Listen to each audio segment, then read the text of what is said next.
Creature by Trevor Allen. Chapter 5.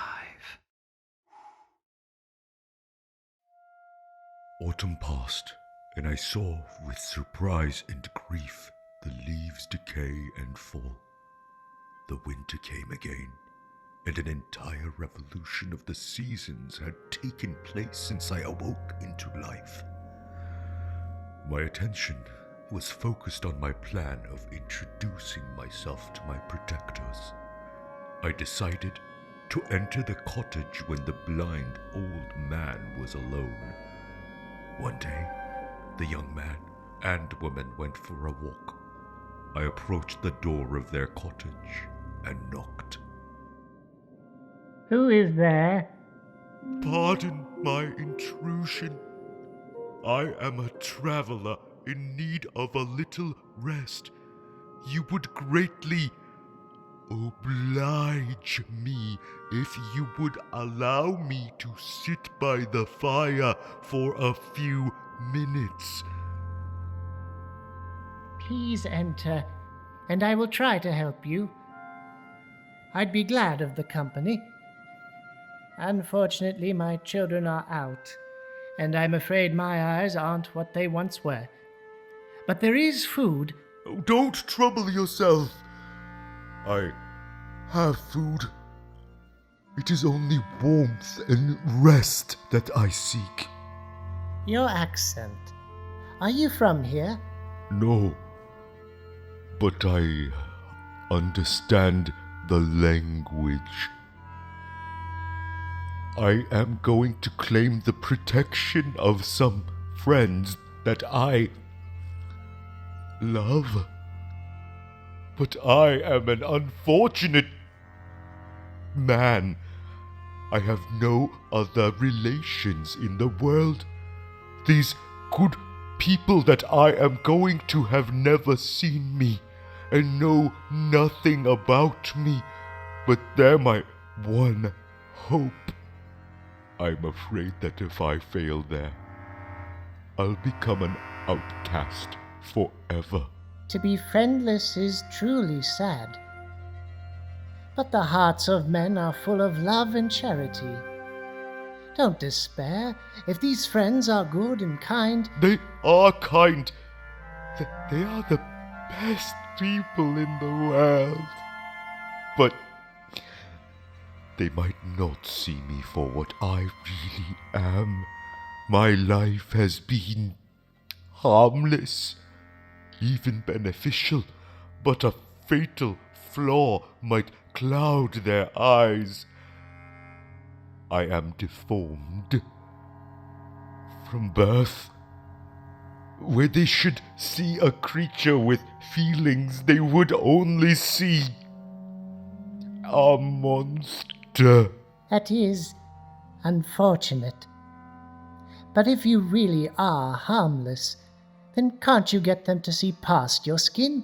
I am about to try. That's why I'm so afraid. I really need these friends. For many months I have done good deeds for them in secret, but if they saw me, they might think that I would hurt them. Where do these friends live? Near this spot. I can't see your face, but there is something in your voice. If you will confide in me, I might be able to help. I'm poor, but I'd do anything I could to help my fellow man. How can I thank you? You are the first person ever to speak kindly to me. I will be grateful to you forever. Your help will assure me of success with my friends that I am about to meet. May I ask the names of these friends? This was the moment of decision, which was to bestow happiness on me or rob me of it forever. I struggled to answer him, but the effort destroyed all my remaining strength. At that moment, I heard footsteps outside.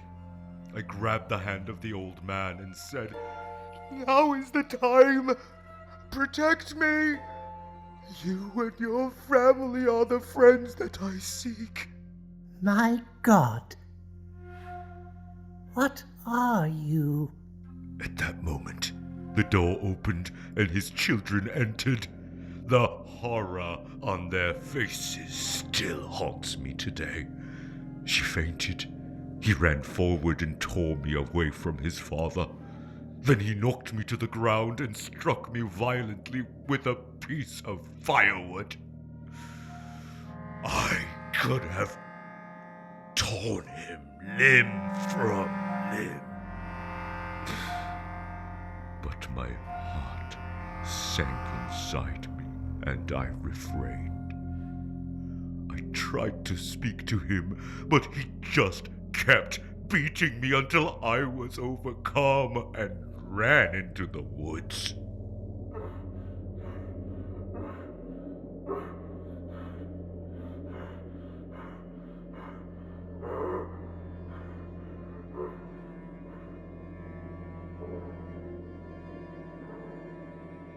The face of the creature I had created was always in my mind. No longer afraid of discovery, I howled like a wild beast. A horrible monster, distorted and twisted. The cold stars shined overhead, and the voices of birds mocked my cries. A fiend that I had loosed upon the world of men. The world of men was at peace, but I bore a hell within me. In my fever dreams, I ranted about the beast. The sun rose, and I crept back into my hovel. I thought that I might still be able to reconcile things.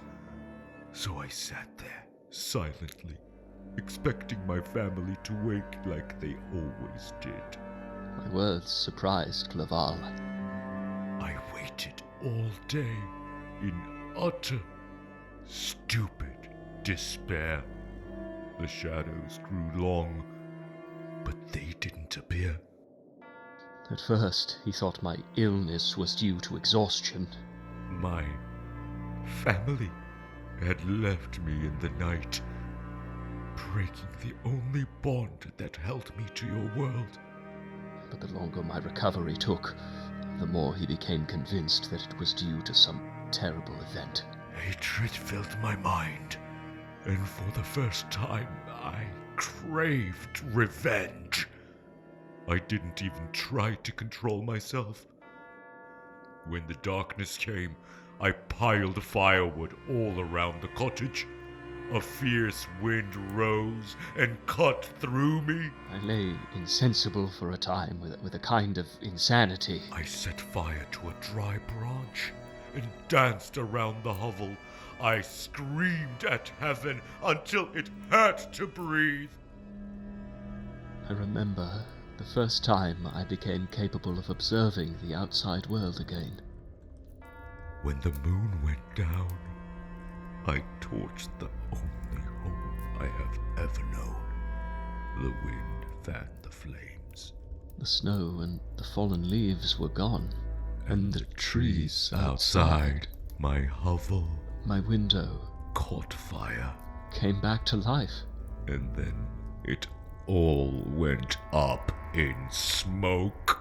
It felt like the nightmare was over. And now, with the whole world in front of me, where should I direct my steps? I felt alive again. Your journal told me where to find your home and family. It was a divine spring. It was late in the fall when I left. The season contributed greatly to my convalescence. My travels were long, and the sufferings I endured intense. I felt sentiments of joy and affection revive in my heart. Now and then something would show me the way to you. After my recovery, I introduced Clerval to the professors of the university, and he became a student of the fine arts. I decided to join him. And I sealed my laboratory forever. I stayed until the end of the term. The months passed, and the nightmare faded. I rested during the day and traveled only at night, when no man could see me. I found that my path cut through a deep forest. It was still light when I came to the other side and saw a deep river flowing past. I stopped to drink. When a young girl ran past the trees where I stood, she was laughing and calling out. She was playing. I watched as she went along the riverbank, but then her foot slipped and she screamed as she fell in. I left my hiding place and jumped into the cold water, even though I could not swim myself. Dragging her to the shore, I saved her, but she was breathless. I grabbed her to force the water out. She started to cough when I was interrupted by the man she had been calling to. He saw me and ripped the girl from my arms, carrying her off into the woods. I tried to follow them. I don't even know why. But when he saw me, he pointed something at my body.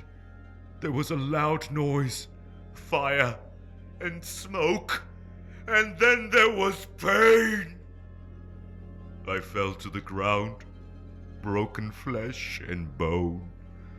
The compassion I had felt only a few moments before gave way to a burning rage.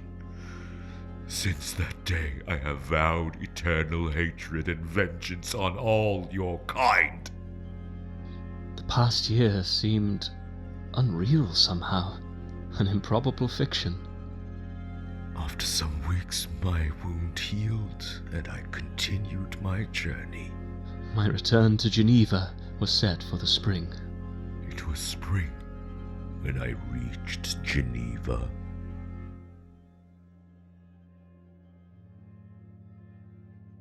Our cast included Paul Rosenfield, Filip Hofman, and Bora Koknar.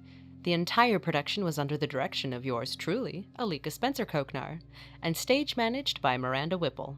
Original composition, sound design, and sound engineer for this presentation created by Gregory James Holmes. Video elements assembled by Filip Hofman, and episode art designed by me. This is Alika Spencer-Koknar, Chief Talent Officer at The Dragon, inviting you to return for Chapter 6 in The Dragon's podcast presentation of The Creature, written by Trevor Allen. In Chapter 6, You Are All So Fragile, Frankenstein receives a startling letter and travels home to Geneva. The creature begins his journey of vengeance against Frankenstein that ends in death. Frankenstein travels through the Alps and comes face to face with the creature. Tune in next Monday to hear the story unfold.